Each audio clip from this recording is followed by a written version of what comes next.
À la création du groupe en 2003, les concepteurs Jean-Luc Mathias et Marianne Borter ont tout de suite intégré dans l'ADN du groupe ces démarches ESG à travers des éléments très factuels, notamment le fait de diminuer drastiquement euh, tout le print d'un établissement, privilégier bien sûr la partie digitale et surtout sensibiliser les clients sur notamment l'utilisation des serviettes éponges, le fait qu'elles soient changées quotidiennement, à travers donc tous ces messages transmis à chaque client. On a initié finalement une identité marquée sur la sensibilisation de l'impact de notre économie sur l'environnement. Depuis maintenant 2 ans, on a décidé de se lancer dans une démarche éco-responsable, à travers notamment une labellisation, ce qui engendre forcément un plan d'action et une nouvelle dynamique pour accentuer finalement cette aspérité de notre identité et faire en sorte qu'on aille plus loin sur les démarches quotidiennes. La réaction des équipes a été très bonne. On se rend compte qu'elles ont tout de suite adhéré finalement à cette politique et à cette stratégie du groupe. On se rend compte aujourd'hui que les nouvelles générations qui font partie de nos forces opérationnelles sont complètement impliquées et sensibles surtout à ces démarches. Donc, ça a d'une part permis d'accentuer l'aspect de les fédérer autour d'une stratégie groupe, travailler l'adhésion finalement de chacune et chacun sur son sentiment d'appartenance au groupe et au Hôtel Lyon.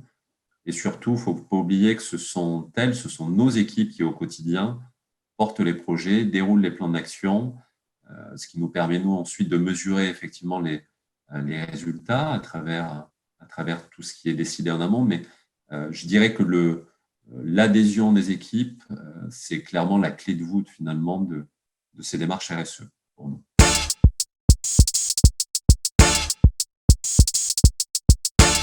Alors oui, on arrive à identifier très rapidement finalement des résultats, notamment sur l'impact CO2 à la nuitée, parce que c'est une échelle de valeur qui est forcément mise en avant dans ces démarches de classification, l'avant et l'après. Mais si on devait retenir un chiffre, c'est en l'espace de 12 mois d'exploitation sur notre hôtel pilote, donc le Collège Hôtel, on a fait une économie de plus de 5 tonnes de CO2 à travers le déploiement finalement de fontaines à eau filtrée, ce qui nous a permis de quasi bannir toute eau minérale dite classique. Donc cette diminution finalement de la pollution de CO2 est clairement un élément très factuel qui nous encourage à poursuivre dans cette démarche.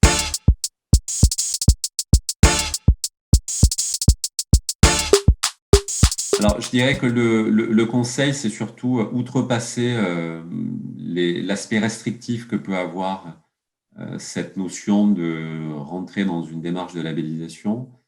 C'est vrai que de prime abord, c'est ce qui nous vient tout de suite à l'esprit. Cependant, l'étape d'après, c'est surtout se dire quels gains on peut en retirer, des gains d'un point de vue énergétique pour l'établissement, parce qu'il y a très souvent des économies à la clé.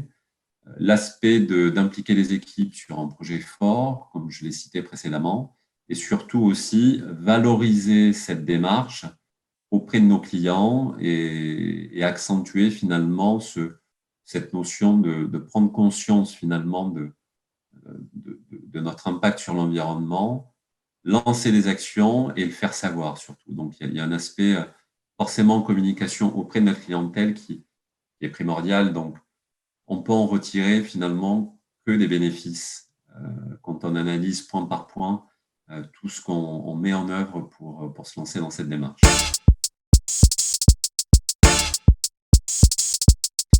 L'outil Butterfly, c'est la parfaite porte d'entrée en fait dans ces démarches, dans le sens où il a été vraiment conçu pour des hôteliers et des restaurateurs. Il est très facile à prendre en main.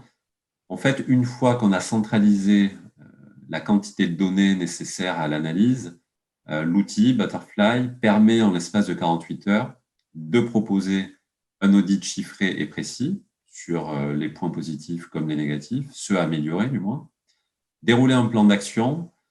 Donc, on se retrouve avec finalement cet audit consolidé, un plan d'action à mener et les résultats attendus si on arrive à cocher tous les items du plan d'action et à lancer les investissements, si on parle d'investissement, ou des nouvelles bonnes habitudes à prendre au quotidien pour justement minimiser cet impact. Il y a aussi bien sûr une démarche achat, il y a une démarche d'économie d'énergie sur différentes échelles, mais dans l'absolu, les résultats sont probants et surtout rapides.